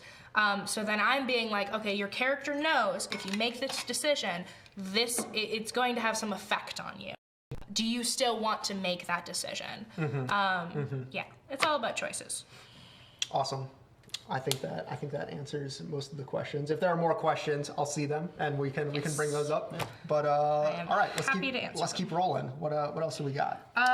Did we? Question 14. Did we do? We were talking about your sister, and you picked. What was the? Quick reflexes. Quick reflexes. That was my lesson. Yes, that's gotta right. be quick. You gotta pay attention. Yeah, she did not let you forget that. No more fingers off. Just a 4. Awesome. And we talked about yours. We didn't talk about yours yet? Yeah, you got the extra disadvantage. Yeah, he took paranoia. You took the extra disadvantage because your relationship is with your spirit. Or superstition, yes. Yeah. Do you know, so I have a question. Do you know which spirit it supposedly is? Or do you just like see like a weird silhouette outline and you don't know? Or I hear a voice, and sometimes I see my family suffering, the members of the family who have died. Oh. I have not seen this. It's just a shadowy shape that I've never seen. Yeah. That's horrible. Yeah. God, That's going on all the time, by the way. So I might have trouble keeping up with some conversations sometimes. I might look distracted. Like, sorry. It's like, are you paying attention? I was trying to. Sorry, my mom was screaming. What? You're just like so angsty. I love it. It's so good. Okay, so now we're moving on to part 5, personality and behavior. So question number 14. What do people notice first upon encountering your character? It starts on page 93. Are they like a little bit? Oh, gotcha. Okay. Cool. So for this, you're going to pick a minor behavior. An important thing that I want to note is when you're picking your minor behavior, try to make sure that you're not picking something that resembles like a real world disability. And that's kind of a thing that you want to watch out for, because there are people that suffer from, like certain tics where they like say a word a lot or something like that, or they stutter or whatever. Let's try to avoid that kind of thing. That's just how I play, but yeah. But you can pick something like maybe you like are always readjusting your face mask. I don't know why you do that, but they give you some examples, such as like clasping your hands to try to like not show that your fingers are trembling constantly, or maybe like you always fidget with your your like scorpion tail. You're just like, stop it, stop. Like it looks like I'm waving like a gnat or a flyaway, but You're trying to get rid of the screaming. Yeah. Because I'm gonna say, when I see through that missing eye, like I can still see my hand and stuff. Like it's like I'm almost there. Like the one I miss. Oh, that's cool. That's a good one. Another example might be always saying the exact same thing every time you meet a stranger. The exact same thing. That's an example they give there. And then you're also you're going to be recording that. There is a page actually on your character sheet for writing that, but you can also just write notes here. You're also going to pick one aesthetic accoutrement that your character carries or wears. If Yeah, your mask is a good one. It can be a scarf, or it could be a well, not really a weapon because that actually has a rarity, but like a little thing. Anything can be used as a weapon. Anything. Well, that's spread enough. You're not wrong. As we're kind of thinking about this, there's a question from the chat. How much, for you, Alexis, how much does honor usually fluctuate at your table per session? I mean, sometimes it doesn't fluctuate at all. It really depends on where the players are. So if you're dealing with like a court scene, there might be a lot of instances where you're making a decision, or your characters are constantly making decisions that maybe they're progressing their desire, their ninja, but they're dinging their honor because people are just like, or glory because they're like, so it can vary anywhere from not at all to, I don't know, like 6 points. But that would be kind of on the higher end because you usually base it off of what your rank is, so it scales. So if you have an honor of 30, and I say, okay, if you make that decision, you're gonna lose honor equal to your honor rank, you're losing 3, so you're actually going down in honor rank. But then you're losing less the next time you make that decision because then your honor rank is only 2, so it scales. So yeah, I'd probably say somewhere between 0 and 6. It varies a lot though, so I hope that answers the question.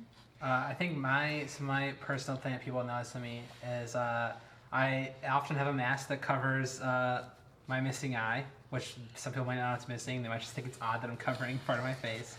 And I sometimes interact with things that are not there. So.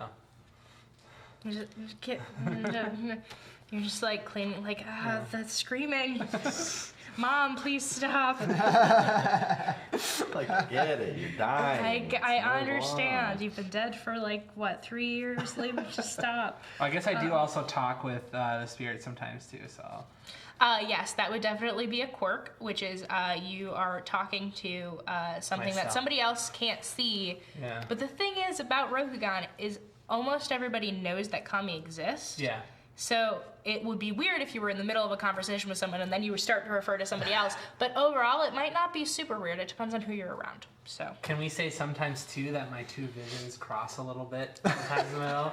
Like the one side can be affecting the other, like Yes. a little bit. Get a little Yes. So sometimes I cross-eyed. could strike at an enemy that's not really there, maybe. Yeah, that would be good. I'm like going in hard mode now. I know. Again, my favorite kind of player, but oh my goodness. Excellent.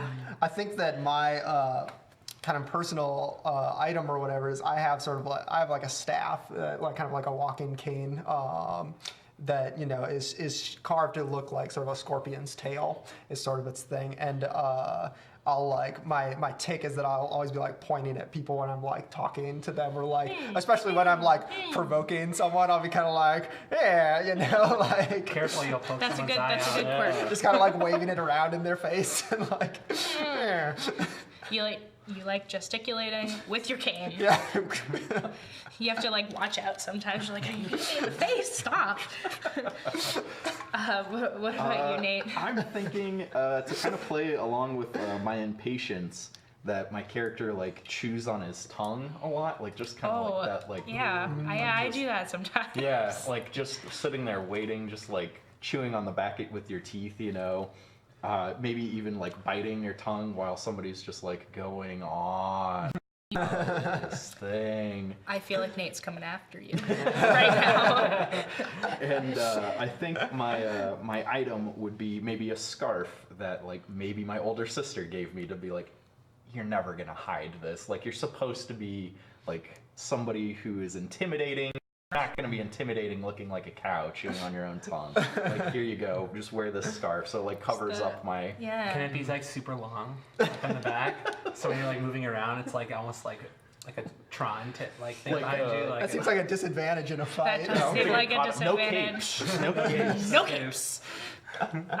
Yeah, you can totally have. What color is it? I think blue. I think Blue. we're gonna go Crab Clan blue. Ooh, red would Crab look really cool clan though and blue. clash with the blue. Well, that's gonna go with my hair, right? I've got the Yeah, the big red. Big, red yeah. mane of hair.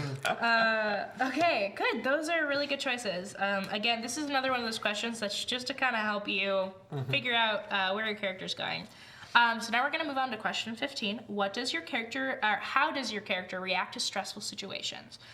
This is on page 94. So this is referring to that mechanic that I was talking about. So you have like a composure level, and if you gain a certain amount of strife, which is literally just feeling things, and you can get them via rolling, if you exceed that composure level, then you can't keep dice anymore that have a strife symbol on them. However, you can get rid of your strife, especially if you're in an encounter, so like a combat encounter or an intrigue encounter, by unmasking. Unmasking, like the forfeiting honor and glory, is always the player's choice. It is not something that the GM imposes upon you. It is something, even getting strife most of the time is your choice because you're keeping symbols that have strife on them or doing things that actively are causing you that. Narratively, unmasking could be like you losing your temper and yelling at someone, or you flying into a fit of rage, or there's a bunch of examples on page, oh my goodness, and this might be useful for you guys to actually look at if you're thinking about it. Examples are on page 31 of the core rulebook. You don't worry about the mechanics of it, but if you want to like reflavor one, that's cool. So some examples are you expose an opening. So you're like distracted, you're unmasked, and you're exposing an opening and giving someone an advantage on their next attack. Inappropriate outburst. Maybe you just run away. Maybe you just run away because you just can't handle the situation. Or, for example, you can come up with your own, like Ryan was mentioning in the beginner game. One of the characters, because they are a child, literally just starts giggling. But an adult can giggle too. It's okay. So the actual, this in terms of like how this is affecting, there isn't actually like a mechanical thing in this question. It's just you deciding, okay, how are you handling stress most of the time? And when you choose this doesn't have to be what you do all of the time. You have a dynamic character that can change over time, but most of the time maybe you just get really mad. Which if you get really mad at Lord Bayushi, that's not good. That's not good. That's dangerous. I feel like my kind of reaction to stressful situations isn't so much like getting mad, but just making like an inappropriate outburst, like saying something very like kind of like caustic and cutting, like all of a sudden like inappropriately so, or it's just like that was too far, you know. Like as soon as you say it, you're just like, shouldn't have done that. I should not have done that. Yeah, pretty much. And a lot of times when you do something like that, that'll be like if you choose to unmask right now, because you're around people where your honor matters, you might have to take an honor ding because you're choosing to do that. Right. Or it'd be glory, right? Because the outward. Oh, glory, yes, you're right, sorry. Outward perception. I get them mixed up sometimes, but I know what they are. Lots of words. Cool, yeah, I think that's a good one. Outbursts. Mine is going to be bend Cutting. Principles. So Hiriko may use blood magic or cause others to suffer, maybe even causing herself to suffer. But she knows how bad suffering is, but when she gets unmasked, she sometimes bends those principles that she holds herself to. It might be beneficial since you're picking one that's in the book to just write down the page number too. Okay. Just because it's not actually on the thing. What about you? Oh, and yeah, your character is so edgy. So edgy. You could shave with that character. You'll go edgelord. Yogo Edgelord. Oh, perfect. I think I'm gonna go with exposing an opening. So that could be something in combat, like maybe impatience, you know, like to play along with that, or just make a foolish move, or think like, oh, I could wrap this up real easy. Grab that scarf. Grab that scarf, yeah. Or I think it works in social settings as well, where like you just get pushed to that edge and then you break, and everyone's like, oh, that's the button you need to push. So a big thing about samurai is, especially Scorpion, but all samurai, they have to say things without saying things. So they have to like kind of seed things in with their speech. So something that might happen with Nate is he might be trying to try to be smooth, but he unmasks and has just said something so And there's no way to worm out of it. You've exposed an opening. There's no way that you could just backtrack and be like, actually, I meant this. No. Gotcha, guys. Lord Bayushi, not pleased. Yeah, those are all really good. Okay, question 16. Yeah, so I just wanted to mention in the chat they're talking about the Winter's Embrace adventure. So someone are like, we playtested Winter's Embrace. It's likely the most intense role playing we ever engaged in. Love it. And other people saying they can't wait. I get to help Yoritomo and hurt Crane. Yes. There are choices, but yes, you can do that. I actually was the lead designer on Winter's Embrace, so I hope you all like it. It was really fun to make. It was also very complicated because Winter Court's very complicated. Very complicated. And don't forget, for all of the adventures, Mask of the Oni and Winter's Embrace, we include free DLC on our website that will supplement the adventure either like before or during or after. So feel free to go look at those because they are fun. Yeah, it's not out yet for Winter's Embrace. No. On release, Yes. it'll be posted. It'll be on release. Yeah. But you can check out like the Mask of the Oni one, which is called The Knotted Tales, which may or may not deal with Nezumi. Nezumi, Rat I love Boys, Nezumi. all Rat Boys. Love 'em. Yes. Cool. Yeah, I'm glad you're excited for that. And also, hi playtesters. Cool. So that was stressful situations. So question 16. Yeah. What are your characters' pre-existing relationships with other clans, families, organizations, and/or traditions? This is on page 94. So for this, you can actually kind of go ham on this if you wanted to come up with a lot of different connections and how your character feels. I'd like all of you to pick at least one. And when you choose this, you will get an item of rarity 7 or lower to kind of show off one of the relationships that you have. It symbolizes your past or ongoing relationship with that faction. Okay, interesting. So, I'm gonna say, so kind of going off of, all right, I've going back to kind of the person that, you know, I stood on the sidelines with, and we'd like, you know, kind of watch the crowds and make fun of them, or, you know, like try and figure out what they're saying and all that sort of. I'm gonna say that I'm married to that person, and that's kind of like the connection. So she's from the Shisuro family, so kind of like, you know, aligned with that family in that way, and that's also why she would come over and hang out with me, is because we were married, because no one else would really have any reason at to. first it Now wasn't that it because thinks you were about married, it. and now you are married.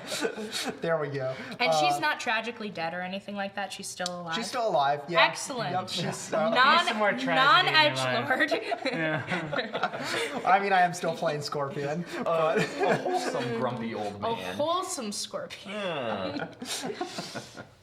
I need to figure out an item that I got in conjunction with that, though. Let me take a look Yes. at some of the equipment here. That's chapter 5, right? Yes. What are those bladed fans called? Or is there a fan? that- Yeah, there is a fan like that that. I seems don't like know if we something that'd be actually. up your I don't know if alley. we've actually statted that out in this book. That might be like a Quartz of Stone thing. Oh man, I could have a lucky cricket. Oh, I love Lucky Crickets. How do you know how rare those items are? Oh, it says rare. It says they're rarity. right instead there. of having a Yep. table, they have them in like little brackets at the.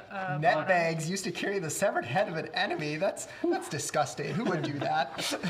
What page was that? I mean, many clans, but not me. Personal effects are on 242. Let's see. Nate, are you gonna get like a big like weapon? I mean- What are the clubs called? The Setsubo. Yeah. I'm not gonna lie, I was really thinking about picking up a Setsubo. Oh, come on, get poison. That's awesome. You could get Omamori, which are protective charms, which might fit into your Wardmaster stuff. That's on 243. All right. I mean, it could go for anybody, but that Yeah, kind of yeah. fits in a little bit with what you're going for. I mean, getting if I have some poison, the connection with the Shisuro clan or family, that makes some sense. Night Milk is in fact a favorite of the Shisuro family, as I'm reading right here. It was her gift to you. I could be a Yeah. tattoo artist, get tattoo needles. Yes, you could. All right, sold. That was the wedding gift. Nate, do you just Getting want some, to get a getting tent some for Night us? Milk. The what? Do you just want to get a tent as your item for the group? Take one for the team. I'll just do that. Maybe some spices. Maybe maybe you have a musical instrument. Oh, that's not bad. Because I saw Finger of Jade and I was immediately like, nah, I guess I should get that, but that feels too on the nose. There is no 2 on the nose. There is no 2 on the nose. You never know when you're going to deal with Shadowlands. True. Yeah. Always True. prepared. They need bashing. You don't have fancy jade fists like this one does. Yeah. I think I might get a katana. Like that was like a gift from the Scorpion clan for saving my house. Oh, because 'Cause you don't get a katana because No, you're a no, no. Shugenja? Yeah, Oh. I was thinking about sanctified robes, but I already get sanctified robes. Yeah, a katana might be a good one. But then I have a short sword and a bow staff. Oh, I can get a knife. No. I'll get 3 shuriken instead of a bow staff. So that's the option. So I got shuriken handled. I think I'm gonna Shuriken get are really funny. a katana. There's one that my GM made in our group where he made like flashbang shurikens where you can throw them into rooms and blind enemies before you go in. That was pretty great. That's amazing. I don't think we have bombs. Do we have bombs? Maybe in Courts of Stone. Who knows? You need a Tetsubo that's like studded with like jade, like a baseball bat with like nails hammered through it, just get like, Sold. Yep. I don't know if that's a thing. I mean, what are some You can modifiers just- we you can can throw just on this? flavor Some it. druid- So wait, what did you want? You wanted like a club with nails in it? No, Is that with what? jade studs in it, like. Oh, that's called a Tetsubo. Yeah. Yeah, like a Tetsubo with it. Does it come with jade? No, it would have okay. to have the sacred quality You know on what? it. I'm like tying everything back into this made up my sister of mine. Yeah, like, yeah. All this family member. But yeah, I feel like that would be my once I've proven like capable enough to go out on these ranging missions by myself and like go into the clans and everything. That would be my reward of like, here, I know I can trust you with this. I mean, Sure, they could sure. give you a Tetsubo. Do we have Tetsubo in here? I feel like we should. We do. It's got. Oh, okay, yeah, there it is. Under blood You could weapons. have a Tetsubo, and then you could get it upgraded once you've proven yourself too. Because then it's your trusty, you've earned the trust I of this like it. Tetsubo. Yeah. Yeah. Okay. Your loyal hit you in the face Oh, with this yeah, weapon here, thing. Tencent. Carried by courtiers and military leaders alike, Tencent are fans specifically built for fighting. Oh, there you Why go. were they not coming to view as weapons? Because I think like sometimes if you get like weapon checked, it's like, oh, it's your fan, that's fine. So like you can like bring it into places that weapons aren't normally allowed. It's too late. I've already locked in on night milk. Got that Such a weird poison. sentence. I'm already locked in on that night milk. Sorry. I'm glad you found that. Yeah, I forget what some of the. I might try that instead of a katana. Oh, that makes sense. On here, it's got the ceremonial and concealable. Yeah, I'm gonna get that instead of a katana. Cool. It's not quite as deadly, but it's more versatile. Yes. I'm gonna lean into the crab with that Setsubo. Yeah. They're good. They're good weapons. Okay, cool. So you've chosen that with your crab, and then you got. Where did you get your fan from? Who gave you your fan? It was your connection? ceremonial award for me for saving my family's castle. Yeah. So bittersweet moment. Yes. Yes. Yes. Okay. Cool. All right. Moving on to the last Oh, page. last page. Okay. The last page. The last page. So question 17. So we're gonna deal with ancestry and family now. How would your character's parents describe them? Page 95. So think about the relationship that you have with your parents or the people that raised you. It's possible that you were adopted into a different family or something like that. And then you get to pick one skill that currently has 0 ranks, so no secret skullduggery, and improve it by 1. And then you have to determine whether or not your parents approve of that extracurricular activity. So did they teach that to you, or did you just go off and do some stuff? And how did that affect your relationship? So if I wanted to tie into my calligraphy, would that go into composition then? I don't have any ranks in that. Yes. Okay. Yep. Composition is calligraphy. All right. Let's see. I'm feeling like after kind of my, fall from grace, right, earlier in my youth, at that point, my parents kind of like, cut ties with me, like much of the rest of the Scorpion clan, aside from like my wife and maybe some members of her family later on. But in the immediate aftermath, I found I spent a lot of time practicing with my bow and arrow, and that was kind of like how I like sort of worked through that and like came to some kind of peace, even though I'm still not a fan of the Crab Clan. So I'm thinking that martial arts ranged is what we got there as our skill increase. If you ever get your hands on some shuriken, and I you're guess good for that too. Yeah, and I guess they probably didn't approve. I don't know. They don't care what I do anymore. Probably long deceased at this point. Oh yeah, you are pretty old. Yeah. What are you thinking? So I'm thinking performance. That maybe like after, like I started out very gung-ho of like I'm gonna be just like the family fighting these monsters and everything, and then after I got my hand bit off, kind of backpedaled a bit, where I was like, I don't know if I really want to get involved with this. So that's where all of the storytelling came from. We're like sitting around with all of the wounded soldiers and everything, and like starting to spend more time with less non-combatal people, combative, and kind of trading around these stories and goofing off to the point where my parents like, you gotta get back to work. Something you secretly might like then is kabuki play. Kabuki theater, which has a lot to do with like it's theater, but we don't need to get into the nitty gritty of it. But maybe that's your secret. Like, there's a kabuki play, you say, something like that. I've already got the makeup on. And and you're just like, I fit in. These are my people. These are my people, thespians. Cool, good.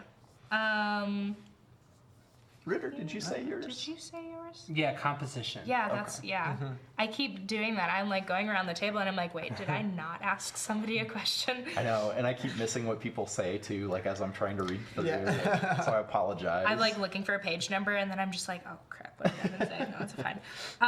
Cool. So question 18. Who was your character named to honor? So that's on page 95. Roll some However, dice. you get to roll some dice on the table. I will show you the table. Can we also pick our own? Yeah, you can. The way that it's recommended is you roll, find two, and then pick between them. But I'm fine if you also just want to like pick which one you want. I'm gonna say my Hiriko is named after Yogo, who was a Phoenix Clan Shugenja that started the Yogo family and converted to Scorpion Clan. Hiriko was his first student, so that's what I'm gonna say. I'm named after. Can you push the book down just a little bit? Thank you. So I'm gonna go on to Dynasty Builder for that then. Okay, cool.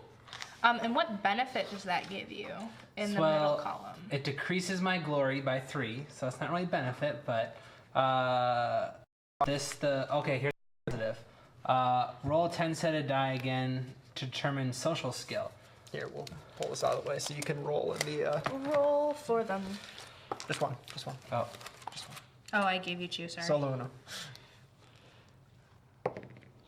So that's a 9. 9 So to you 10 got is gain. Oh, performance. All right. All right. Let's see. I'm just gonna roll and get a couple of options here.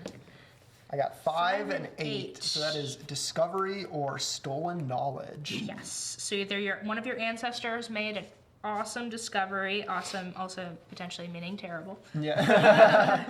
or poisons. very Scorpion-esque, they stole it. They stole something. I feel like that's got to be it, right? Yes. They stole some secret knowledge, and I guess we'll figure that out in a little bit because I can know an additional technique. Yes. So first I get -5 honor. Yes, because you are associated with someone who stole things. That's fine.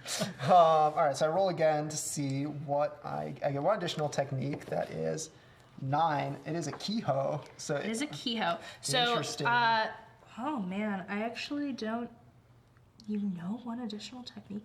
Well, that's interesting because Kiho are monk abilities. Right. Where you channel your inner energy to Oh. have fantastical effects, which there are some good ones in there that make sense. And you're, For it. and you're of monk age. I am of the monkey. They're just like, go to the monastery. You're like, no. And secretly you're like, but I do know how to do this. To be fair, not all monks know a bunch of like inner energy Kiho stuff. Some Right. of them are just people Just hanging out. that live in monasteries and keep shrines nice that are filled with jade. Not this one, though. All right, so I get... That's mine. That's your long-term goal, is to get rid of all jade and all shrines. Bringing it back. All right, so I get a rank 1 Kiho. I'll go ahead and roll while Evan's doing that. Yeah. So first, I'll go ahead and You get to roll for 2, and then it gives you like 2 options to choose from. Perfect. Let's see. Oh, well, 4 or 4. Re-roll one of them. Oh, you have to now. Yeah, that's that. fate. Dynasty All right. Builder also. Interesting. One of your ancestors was instrumental in the rise of a powerful lord. Okay. Well, let's see. Maybe let's do 2 here. Let's see if maybe we get a little. You variation. only roll 1. Just the 1. for Okay. I can only roll 1. Because you're keeping it, right? Oh, I went a little 1. wild. You get the command skill. Oh. That's pretty appropriate for okay. Crab. You can be the leader of the group. I like that. So maybe The We youngest love being one. bossed. You're the youngest one. Because so you're obviously eldest. I imagine you like, you're definitely older than this one, and this one's Yeah. just like, do, I'm in charge. You guys have to Early make. 30s, we're gonna say. Yeah, Right, I'm okay with that. Okay. Yeah, so you also lose 3 glory, Okay. but you gain a rank in the command skill, and then, yeah, you guys can just think about it a little bit. Yeah, I think that so my basically one of my ancestors went into like some monastery and like kind of stole their techniques or maybe spied on them and learned how they do this thing. And the thing that they took back because they were like, what's the most useful to the Scorpion Clan? They grabbed the Great Silence, which basically lets me make a theology air check to make an area of silence around me. So that could be useful for like keeping things secret or moving unheard, or maybe shutting up like spellcasters. I'm not sure. Can you make Ryan's mom stop screaming? I don't know. You tell me. Oh dear. Yeah, that seems good. Do you have any thoughts on your? So what I'm thinking is, I was named after one of the most successful legendary leaders of some Moho finders. Okay, so maybe the founder of the Goonie Witch Hunters. That would Yeah. probably be a good place to And, start. Don't know what their name is, but It's I mean, now going we to do. my head. Yeah. Or I think Oh, yeah. after reading through all of these books, I'm like, oh my god, that's just like me. I was like that too growing up. That kind of thing. It's they starting to get also to lost my several head. fingers to a bog. Hey, Yeah. Had to get saved by their big Prophecy. sister. Prophecy.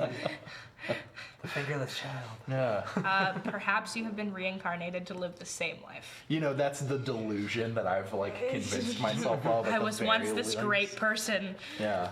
and now I will be great I have again. this potential. To that. And it doesn't have to be the founder of the family. Maybe a grandparent or something. If we don't want to, since we're on this stream, maybe not put people out there oh, they're creating the new lore. Okay, we are not establishing new lore, None. please. It's true.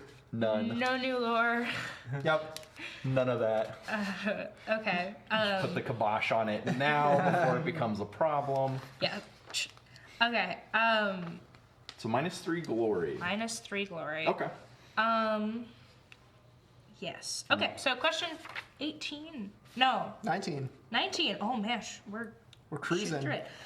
What is your character's personal name? Oh. I've got This this. one you just get to choose your name. Yeah, I'm Bayushi Kiyobu. Kiyobu. Kiyobu. Kiyobu. I like it. Yep. This is perhaps one of the most difficult questions. That's why we did it ahead of time. What about you? I am Hiriko. Hiriko. Yep. I like it. Aki. Aki. Aki Kuni. I like it. Well, there we got that question. So here's the last question, and perhaps the best question. How should your character die? My character's afraid of death, so I have to think about it. But But by the time that you die, will you meet it like acceptingly, or is it going to be like you're going to die screaming? Like you have to watch your family do every minute of the day. This question is not meant to like predict exactly how you die, but it's to give you a better idea of who your character is. And this can change over time. The answer to this question can definitely change over time as your character grows. It also gives the GM an idea of how to craft certain things. Because it would be pretty unceremonious if like you died, it'd be kind of ironic if you died the opposite way of what you said now. Yeah. Have fun with this question. There is no mechanics associated with this question. How broad can we be? Because I've written a sentence down and I realize now this is very broad. Let me hear your sentence. In glory and service of the Crab Clan. I think that's fine. Okay. I think you can kind of be as broad or specific as you want with this. The broader it is, the more likely it is that that will actually end up happening. And part of the thing is too, as Memorized. as you're role playing, the answer to this question is a good way to kind of frame how your character does things, because a samurai is like always 2 steps from death, because as soon as your duty like requires something of you, you might die. And for most samurai, that's the ideal, is to die in an honorable fashion in the line of your duty. Not for everybody, but for most. So I think that's good. I'm going to say that mine, or basically I want to die in a way that it's like, I will be recognized after death for my like contribution there, right? I've kind of like resigned myself to this, like I'm never gonna get like recognition in life. You know, I'm of an age that's like it's not gonna happen, but like that I will die in such a way that like people will remember my name. Does it matter whether or not that's positive or negative? No, absolutely That's not. important. I want to be remembered. Don't care how. Yeah, and no. I guess it would be nice if like they remember me. Oh for good sure, I mean things. there's one is clearly weighted more than the other, but But as long as I'm you know, remembered. any port in a storm, I'm getting up there. Very good. What do you think, Ryan? I know it's hard. right now I'm fighting the users amount and expelling them from the lands of the Emperor. It's kind of generic though. I'm not sure. I might have to think about this one. Dude, did you hear mine? Yeah, Honor I and know. glory That's for the making me crab. think mine. You want to die. You want to She die. was like protecting the lands of the crab. I'm like, yeah. I'm just like started erasing mine. Don't let old man bully tell you how to play your character. You can say you want to die in the process of defeating Maho users. Yeah. Like I think that's fine. Also, like more specific than the crabland one. I mean, there's a lot of things that can kill me, There right? are a Like, this lot is a of very things. broad. I could I'm not die saying at that yours home, is I could die bad. abroad. I could die just walking on my way to You work. could die stealing food from a shrine. Probably likely. Killed by a monk. Don't fight monks on the road. It's not a good idea. They may look like they just have a walking stick. They will beat you up. That's what they want you to think. No, they want you to leave them alone. So that's it. Yeah, We that's made the our 20 characters. questions. Yeah. After you fill out the 20 questions sheet, you can transfer all that information to the character sheet. Also on our website is like an expanded character sheet, which includes place to put like your entire curriculum table and also like all the experience you get and all your techniques. So if you want it all in one place and you don't want to have to keep flipping through the book, that's a really good resource and I recommend downloading it. Yeah, super helpful. Also free, so just, you know. So today we were just making these characters, Yes. but in 2 days, on Thursday, you're gonna see them in action because we are gonna come back, the 3 of us, and Alexis has prepared a little one-shot Yes. kind of session for us, and we're gonna play through it, and that is gonna be awesome. Yes. Should I give a teaser? Sure, yeah. Let's hear a teaser. Okay, so our 2 scorpion friends have been delegated by their lords to meet our crab friend at the border with his courtier ward and escort him to Kaiden Bayushi, the Bayushi Castle. Make sure they don't get, as Evan said earlier, shanked or robbed or any of those awful things. However, night is falling, and you three, well, you four technically, because there's an NPC, need to take refuge at a village. But something is amiss in the village. There seems to be too few peasants here, and that's where I How will can leave you it. even tell? There's two less than normal. I mean, I don't even see There's them. about Like, half as many as there should be. I don't know. There you go. There's your teaser. 5, 10, it doesn't, I'm it doesn't even matter. This will be real cool. Yes. Okay. I'm super excited. Yes, Yeah. me too. So, everyone, come back and join us then. Make sure that you subscribe, hit that bell icon so you're notified whenever we post new content. We'll be back on Thursday. More L5R, see these characters in action. Yes. Follow us on Twitter, Instagram, and Facebook, and we'll see you guys next time. Pincer bros. Oh, Pincer Pincer Bros! Bros.